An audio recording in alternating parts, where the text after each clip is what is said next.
ఇవాళ అవన్నీ ఉన్నాయి. మీరు చార్మినార్ నుంచి ఉస్మానియా యూనివర్సిటీ వరకు కట్టిన ఇంజనీర్లను ఆదర్శం తీసుకుంటారా?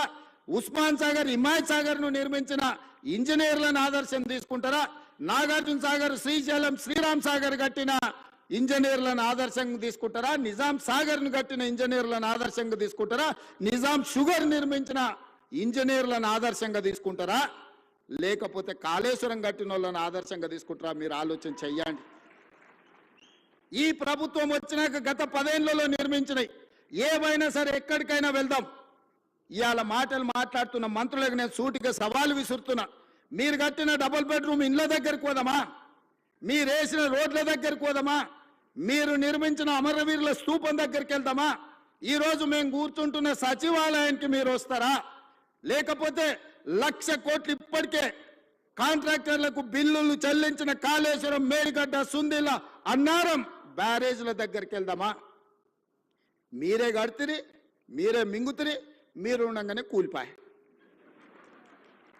ఇప్పటికీ డిపిఆర్ లేదు, డీటెయిల్ ప్రాజెక్ట్ రిపోర్ట్ లేకుండా ఒక చిన్న గుడిసేసుకున్నా ఇవాళ రేపు మనం ఒక మేస్త్రిని పిలిచి అయ్యా 2 అర్రల గుడిసే వేయదలుచుకున్నా కట్టెలు ఎంత పడుతుంది, సొప్పు ఎంత పడుతుంది, ఒకవేళ స్లాబ్ వేయదలుచుకుంటే సిమెంట్ ఎంత పడుతుంది, స్టీల్ ఎంత పడుతుంది, కంకర ఎంత పడుతుంది, ఖర్చు ఎంత అవుతుందని మనం అంచనా వేసుకుంటాం.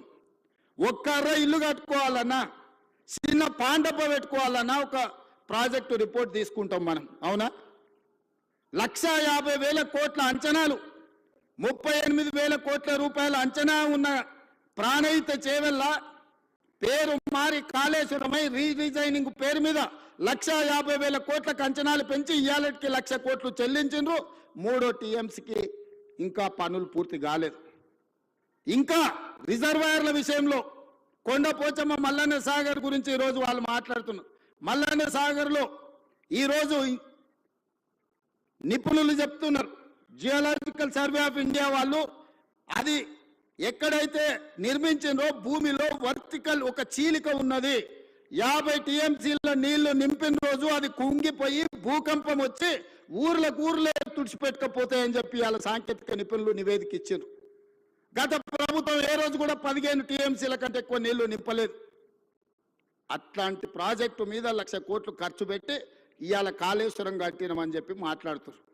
నేను ఒకటే అడుగుతున్నా, ఈరోజు జరిగిన ప్రాజెక్టులో జరిగిన కమిషన్ ఈరోజు సాంకేతిక నైపుణ్యం మీద కొంతమేరకే విచారణ చేస్తుంది.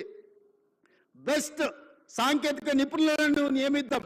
మీరు ఎక్కడ కట్టినరు, ఎట్లా కట్టినరు, దీని వెనకాల ఉన్న మర్మం ఏందో ఆలోచన చేద్దాం. ఈ గత 10 ఏళ్లలో జరిగిన నిర్మాణాలు మీరు ఏదైనా తీసుకోండి, మీ ఊర్లో కట్టిన చెక్ డ్యాములు తీసుకోండి, మీ ఊర్లో వేసిన రోడ్లను తీసుకోండి, మీ పల్లెల్లో కట్టిన డబుల్ బెడ్రూమ్ ఇళ్లను తీసుకోండి, లేకపోతే చిన్న చిన్న గ్రామ పంచాయతీ కార్యాలయాలు నిర్మిస్తే కూడా గత 10 ఏళ్లలో ఏం పనులు చేసిరో మీరు ఒక్కసారి చూడండి. నేను ఎందుకు ఈ మాట చెప్తున్నా అంటే 100 సంవత్సరాల అనుభవం ఒక్క పక్కన ఉంటే 10 సంవత్సరాల దుర్మార్గమైన ఇంకొక అనుభవం ఇంకొక పక్కన ఉంది. అందుకే ఈరోజు మీరు ఆలోచన చేయండి. ఒక పెద్ద మనిషి, ఒక అధికారి నాకు చెప్పిండు, సార్ రాజకీయాలలో ప్రభుత్వ ఉద్యోగాలలో 3 దిశలు ఉంటాయని. 3 దశలు ఏంటివంటే చేరినప్పుడేమో గరం ఉంటారంట, కొంత దూరం పోయినాక నరం అవుతారంట, చివరికి వచ్చేవరకల్లా బేసరం అవుతారంట.